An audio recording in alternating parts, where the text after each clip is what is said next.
fast because of people like Rebecca, and we just thank God for it. So I would like Brother Jeremiah to come and give a brief testimony about where he is and what's going on. Let us say amen for Brother Jeremiah. Amen.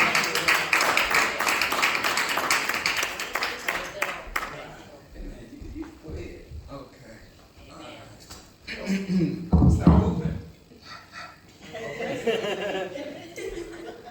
Alright. So I'm Jeremiah and Pastor Taylor. Told you the deal, what's going on with me right now. So I had all this stuff prepared what I was gonna say, and now I'm just drawing a blank. So I'm just gonna put it out what's coming out. And so I'd like to talk about recognizing people who really do care for you. All right. And when I was out on the street, which wasn't too long ago, just a little over 90 days ago, I was giving love to all the things and the wrong people. When I woke up in the morning, I was worshiping drugs and I was worshiping the streets. It was the first thing I thought about, and the last thing I thought about, probably everything I thought about during the day. I thought, as they say, keeping it 100. I thought people were keeping it 100 with me, but they were just trying to keep or get 100 things out of me. They were trying to get my money, my self-esteem, my family life, my job, my car, and at one point they succeeded. Well, and I had nothing. Still have my breath though. amen. So I went to the hospital, it was suggested by somebody, and they detoxed me. I got rid of the drugs. Amen. I was able to do that. Got them out of my body. So then, because I had the drugs out of my body, I started thinking a little bit clearer.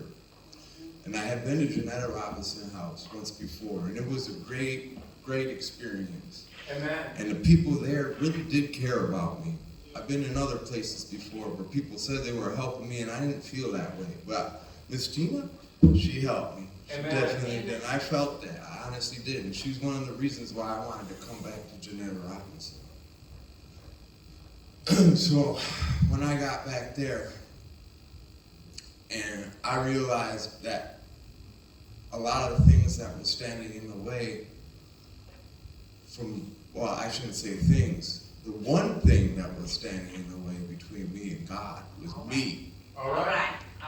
And I started recognizing who was just telling me they loved me and who really loved me. Yeah. And I was in the way of letting them do that. Mm-hmm. So I started doing the things that the people who loved me were suggesting. And it had great results. I'm 37 right now. And when I was 24, I came across a great man who said I needed to get right with God. All right. And I had no idea what he meant by that. None. But I knew I had to try. So I went and I ventured and I was seeking God in a lot of places and different things. Mm-hmm. And I'm starting to see it now ever so prevalent in people. And there are people that care for me. Yes. Even when I didn't care for myself, there were other people that cared for me. Yes. They really did. Yes. And they taught me how to care for myself. That's it. That's it. I learned to establish boundaries. I learned to cut people off, like that pinky that wasn't working. They're not doing it for me, so I cut them off. And I'm now here. I'm talking to you people because you people care. You know, if you look at me, there are a lot of differences between me and a lot of the congregation here. But I was taught one thing, and that is, as long as the ties that bind us together are stronger than those that will tear us apart, all will be well.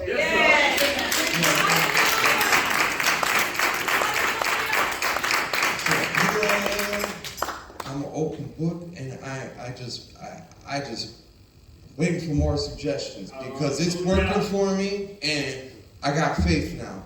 All right. I got faith. That's the most important thing, and I'm going to keep coming back.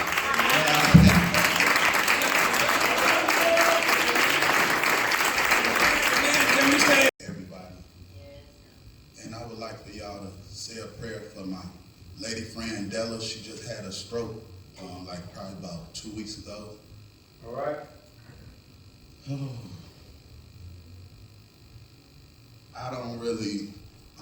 I'm trying to work on opening up a lot because I don't do that a lot. I don't talk a lot, so I'm trying to learn how to do that. Yeah.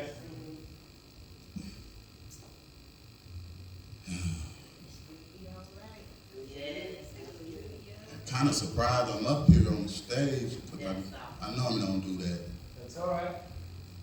I'm going to kind of cut it short. I just want to thank God for having all of us here this morning on this blessed Sunday. And thank you too, Rob, for everything. Thank everybody. God is amazing. Yes, He is. Yes, He is. Yes, He is. You're all beautiful out there, everybody. Thank you too, Pastor, too. God bless you, young man. And everybody. Yeah, thank you, Lord. I'm not no good preacher, but I'm trying to do the best I can. That's all right. It's just amazing that I'm standing up here. Amazing. And with that, that's all I have to say.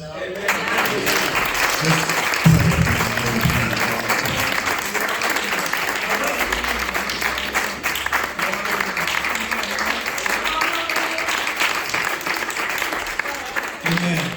Sometimes all you need to do is just stand up and show the devil that you ain't scared. Amen. That's all you need to do sometimes. And the devil whispering in your ear, you better sit down, you better be still. Even if you don't have nothing to say, sometimes all you got to do is just stand up and let the devil know that you're not riding me today, you're not running me today, you're not controlling me today. Hallelujah.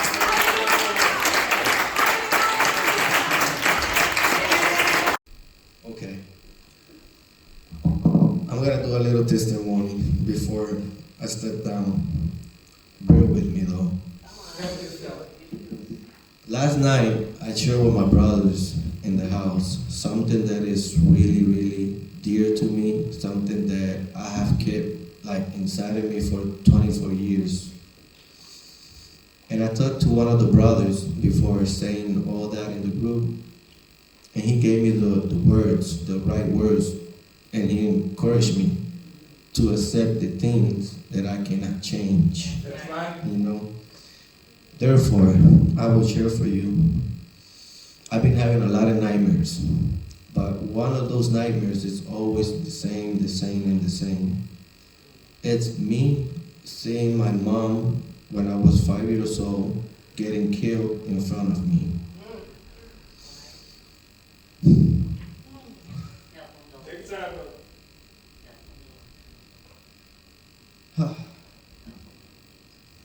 After that, the only thing that I remember is her coffin where she was burying, and I was bullied throughout the 10 years until I was 15, saying, "Where's your mom? Your mom died. How does it feel watching your mom get killed in front of you?" Therefore, my family, uncles, aunts, cousins, they were always blaming me, saying, "Your mom died because she wanted a better life for you." But how do I have the blame? Why are you putting the blame on me?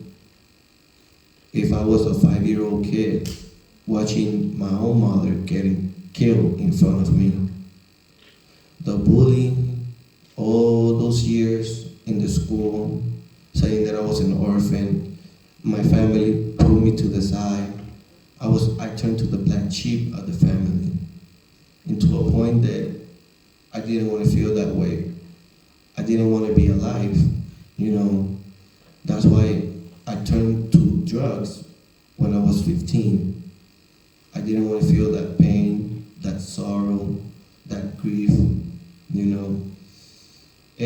me so much that to a point that I was gonna kill myself, you know, because growing up, I didn't know what it's like to have your mother's love, what it's like to have your father's love, because my father wasn't in my life.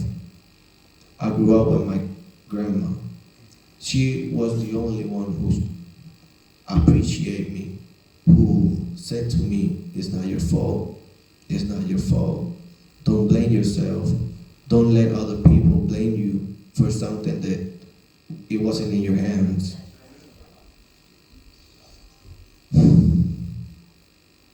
But throughout the years, it kept getting worse and worse and worse. I was the only child. I was always with my grandma. I didn't go to family activities because they didn't want me there.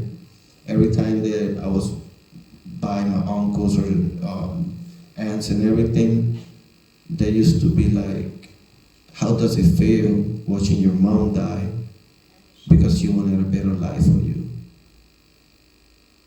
Every now and then, still to this point, I go to bed crying, I wake up crying, because I didn't want to feel that pain, you know.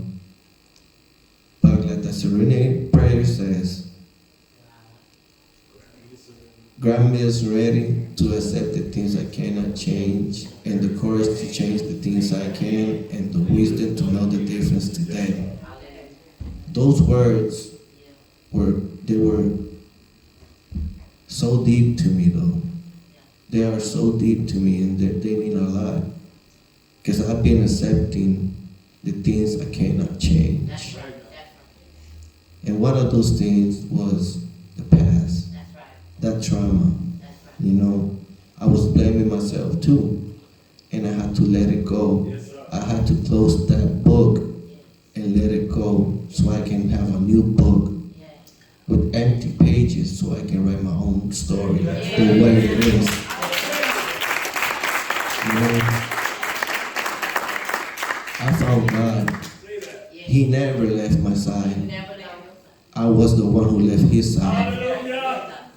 Thanks to Brother Rob for showing me the way again, even though he says it's the one upstairs. I still am grateful for him and for you. For my brother Antoine, for my brother Corey, for Junior that I know from the past, for things that I didn't want to do, you know. And I'm grateful for everybody in the house. Because I was going to kill myself probably like 2 days after I got into the house. Everybody knows it. I had a belt wrapped up on my neck. I was going to hang myself. And something just told me, don't do it. Don't do it. I took out the belt out of my neck. I went downstairs and gave it to the staff. I was crying, and I just told them, I said, if you don't take away this belt, I'm afraid that I'm going to do something that I don't want to do. Because I want to be alive. I want to accept the things I cannot change.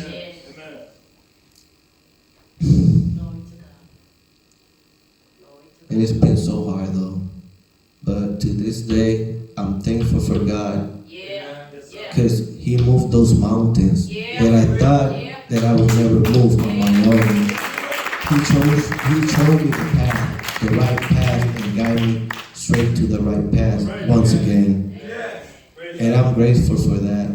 And I did surrender myself to Him.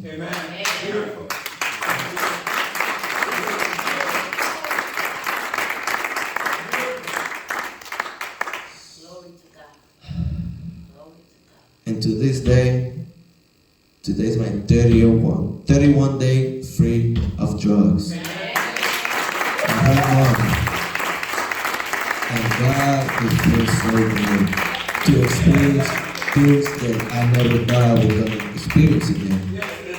Having the family to support that I never had in my life.